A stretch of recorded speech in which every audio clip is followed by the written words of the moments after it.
নমস্কাৰ, মই পাঞ্চল আকৌ এবাৰ আহি গ'লোঁ আপোনালোকৰ মাজত। ছ'চিয়েল মিডিয়াৰ কেইদিনমান আগতে ইউপিৰে মুখ্যমন্ত্ৰী যোগী আদিত্যনাথ ৰাস্তাত নামাজ পঢ়ালৈ বহুতো কথা কোৱা হৈছিল, কিন্তু এতিয়া দেখা পোৱা গৈছে তেওঁলোকৰ কথা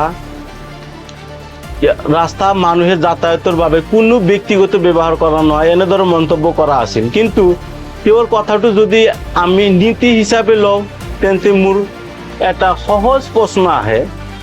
বৰ্তমান কাবিয়া যাত্ৰা বা বলবম যাত্ৰাত সময়ত কিছুমান ঠাইত ৰাজহুৱা বহু মানুহে নাচি গান গায় আৰু কিছু দুমুৱা বা দ্ৰব্যবস্তু খোৱা দেখা গৈ আছে, খাই গৈ আছে কাবিয়া যাত্ৰাত। এতিয়া কথাটো হ'ল ফলত যদি যাত্ৰী মুখ্যমন্ত্ৰী কোৱা মতে এইটো যদি যাত্ৰীৰে হয়, সাধাৰণ মানুহ যাতায়াতৰ অসুবিধা কিয় হৈ আছে? এই ক্ষেত্ৰত তেওঁলোকৰ নিয়ম কি প্ৰযোজ্য হ'বনে? আমি কোনো ধৰ্মৰ বিৰুদ্ধে কথা নকওঁ বা ময়ো কোনো ধৰ্মৰ বিৰুদ্ধে একোৱে নকওঁ।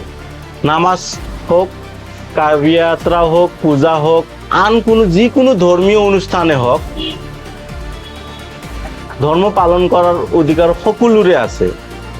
কিন্তু একে সময়তে ৰাস্তাত যোৱা সাধাৰণ মানুহৰ অধিকাৰো আছে। এম্বুলেন্স ৰোগী যায় আছে, কিছুমান ছাত্ৰ ছাত্ৰী যায় আছে, তাৰ ভিতৰত ছাত্ৰকো এটাক কৰা দেখা পোৱা গৈছে, ছাত্ৰৰ বেনকো এটাক কৰা দেখা গৈছে কাবিয়া যাত্ৰাৰ মানুহবোৰে।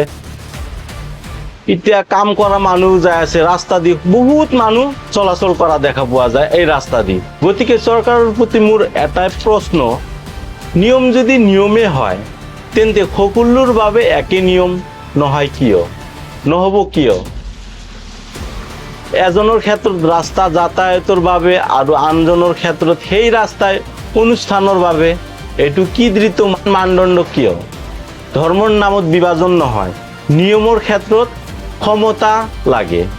আপুনি নিজেই কৈছে ৰাস্তা কোনো ধৰ্মৰ নহয়, কোনো ৰাজনীতিক দলৰো নহয়, ৰাস্তা সাধাৰণ জনগণৰ হয়। সেয়েহে চৰকাৰে যি নিয়মেই কৰক সেই নিয়মটো সকলো নাগৰিকৰ ক্ষেত্ৰত সমান প্ৰযোজ্য হওক।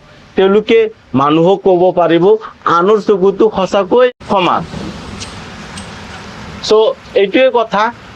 মানুহ যিবোৰ বেয়া বস্তু, বেয়া দ্ৰব্য খাই ৰাস্তা ঘাটত যি ভণ্ডামি কৰি আছে, আপোনালোকৰ মতামতটো কি অৱশ্যই কমেণ্ট বক্সত জনাব। আৰু যদি মোৰ চেনেলত আপোনালোকে নতুন আহিছে অৱশ্যই চেনেলটো ছাবস্ক্ৰাইব কৰি ল'ব, আৰু যদি ফেচবুকৰ পৰা চাই আছে ফেচবুক পেজটোও ফ'ল' কৰি ল'ব। জয় আই অসম।